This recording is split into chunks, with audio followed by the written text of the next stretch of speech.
Okay. I see. Because Thank you for clarification. as you all know, he is old and not exactly in the best shape, but he's okay actually. I expected him to be more frail, but he's not. He's doing well.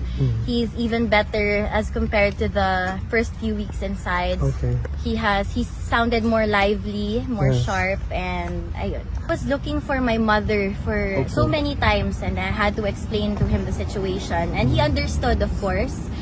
But ayun, he was constantly reminding me to, do something about it. And I reassured him that we're doing our best. But as of now, I'll be the one who will be visiting him inside. Yeah.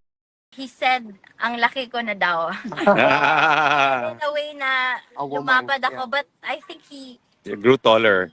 he thinks that I'm taller now. Maybe it's because of the, the slippers I'm wearing. But kasi he was wearing flat slippers, so I think this added to my height. But